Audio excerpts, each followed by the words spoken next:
What? Oh, no, I'm not addicted to vampire crawlers. This is for research. Yeah, that's what today's episode's on. It's games that can become addictive. How do they do it? What small design decisions compel us to stay up till 4 in the morning, just waiting for that one fish to bite or that one crop to fruit? And no, we're not going to be talking about manipulative techniques used in live service slop like fear of missing out, loot boxes and gacha rubbish. That's a topic for another episode. But what makes innocent, non-manipulative games drive us to keep playing into the wee hours day in, day out? Alright, so to begin with, let's zoom out a little bit. So while playing any game, the player's motivations can be broken down into a set of distinct goals, and whether they're narratively or mechanically motivated, they can be categorized as long or short-term goals. Long-term goals are generally the overarching reasons to progress: save the princess, reach the castle, complete the quest, or simply finish the game. And short-term goals would be anything the designers require you to do to progress in the moment: solve the puzzle, slay the goblins, or simply get from point A to B.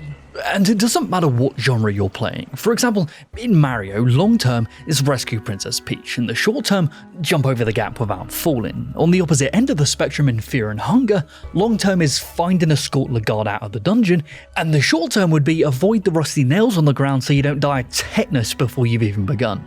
To maintain player interest, there needs to be a compelling long-term goal to motivate players to overcome the challenges the short-term goals offer. And those short-term goals, in turn, need to be entertaining to tackle. Hence why, in games with repetitive operations such as Factorio or Stardew Valley, their short-term goals are constantly evolving as the player progresses to keep them engaged.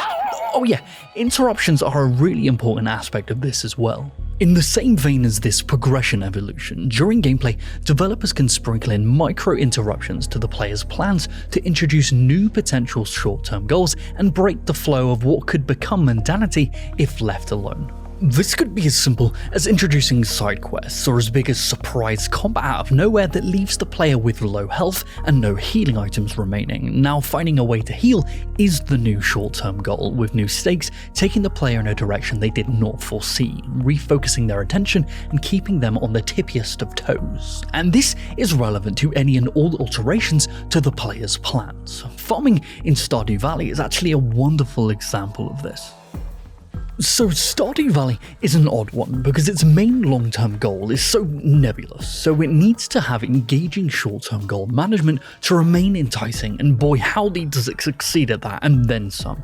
No matter what you choose to focus on in-game, progress is measured day by day through the 4 seasons. You wake up and complete your self-set tasks in service of your long-term goals, but during each day, you only have a certain amount of energy to spend, meaning you can only do so many log chops before you just flop to the ground. So because of this, your long-term goals begin small. Clean up the farm, plant your first crops, or go fish to make some money to buy supplies, for example. And then slowly over time, things that began as a chore become automated, not just literally, but also mentally. The task that used to take half a day of planning and most of your energy becomes second nature, and watching the fruits of your labor grow over the following days and weeks as you check off these short-term goals is unbelievably satisfying. But if this was the only aspect of the game, it would become stale quickly, so it trickles in little interruptions to incentivize problem solving and unplanned progression.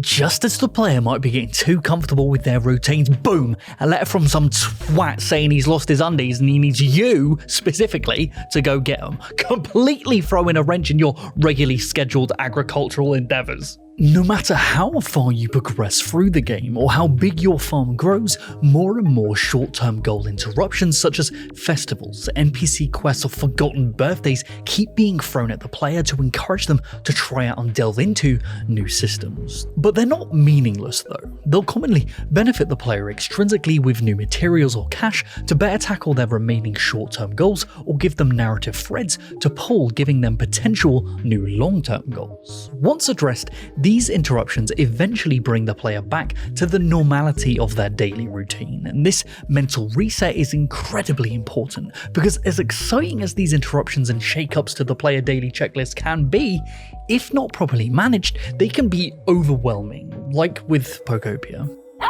Oh, yeah, well, you don't need to tell me, mate. I think Pokopia is a fantastic game. I think the lengths it went to combine systems from games like Stardew, Minecraft, and Animal Crossing under the Pokemon umbrella is admirable, and I think they succeeded at all of that. Playing as helping a bunch of needy twats who can't do anything for themselves is a real treat, regardless of what I'm about to say. Because Pokopia has extremely targetable and ever-evolving long-term goals with the renovations of its Pokecenters, and its short-term goals are effortlessly presented to the player like a conveyor belt of fresh crack. The genius of this game is that it's built around creating suitable habitats for Pokemon, which lures them in, revealing their own unique needs, which can commonly be met within the immediate area, but occasionally will require you to venture to specific locations where you just so happen to stumble upon new potential habitats. So no matter what you do in the game, be it taking a simple stroll or cleaning up rubbish, you will accidentally stumble upon new short-term goals, which all serve the greater long-term goal, so nothing feels like a waste of time.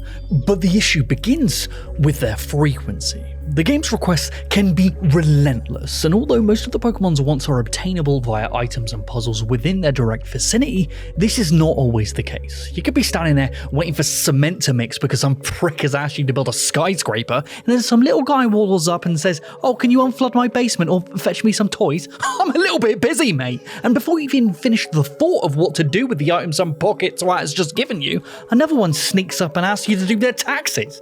This happens over and over again, building up to this laundry list of tasks, big and small, screaming your name every time you open the game.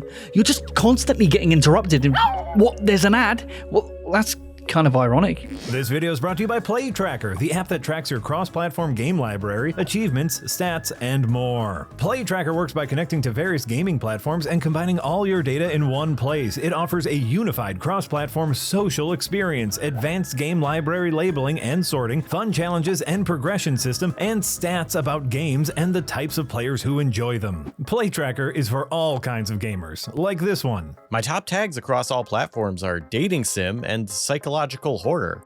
I'm sure that says nothing about me as a person. And this one. My mate Captain Toe Jam 96 and I have a lot of games in common. We should tackle some challenges together. And even me! I'm better than all of you. Unite your gaming multiverse with Play Tracker today and join the official Second Wind Guild to unlock exclusive profile decorations by playing games recommended by us, a group of ostensibly professional gamers with allegedly great taste in games. Ooh. Oh, right, where were we? Oh yeah, Pokopia's relentless requests. How is that any different from Stardew? Well, it's all about downtime. Mechanical pacing in games is incredibly important.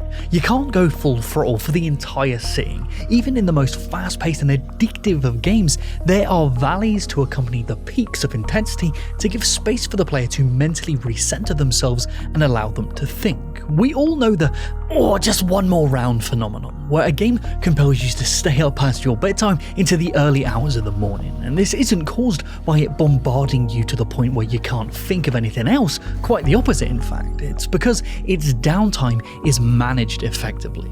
This phenomenon requires discrete chunks of gameplay that are short enough to justify doing just one more session of them, even if justifying that enough times in a row adds up to an unjustifiable amount of time in one sitting. For example, Stardew has regular breakpoints the end of each day, which facilitates natural downtime for players, but the allure of doing just one more day is driven by those repeatable, self-imposed short-term goals. You can very easily find yourself playing just one more day enough times that before you know it, it's 4 AM in real life and you've got work in 10 minutes. And this, in my opinion, is the one and only downfall of Pokopia. Its day and night cycle is based on, our own one. When it's morning in real life, the same goes for Pokopia, which is cool, but it presents some pacing issues.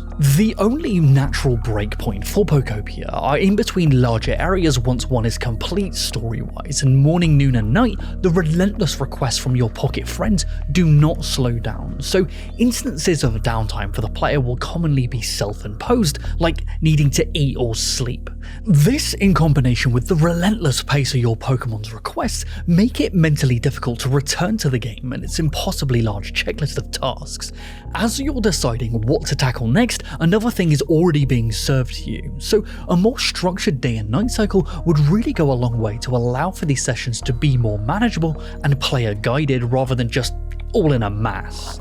No, this pacing doesn't need to be controlled by day and night cycles exclusively. Just think where the downtime is in your favourite genres, the slow build-up of randomly generated short-term goals in a roguelike with breakpoints in between runs to reset that focus and deliver new goals, after individual turns in 4X strategy games like Civilization, or between matches in any multiplayer game. In all repeatedly entertaining games, pacing is a key factor. Even in a completely systems-driven game like Factorio, which has no obvious downtime, the just one more phenomenon is driven by bottlenecks to fix, just one more problem to solve. How this differs from Pocopia's quest system is in its delivery. Pocopia is more focused on administering a string of interruptions to keep players on their toes, whereas Factorio presents a series of sequential short-term goals, with each building upon the last and providing the player with new resources. It's more fuel for the factory or an abundance of an item that was previously scarce. And finishing said task doesn't just mean you've checked off a box, it means there's more stuff to pursue.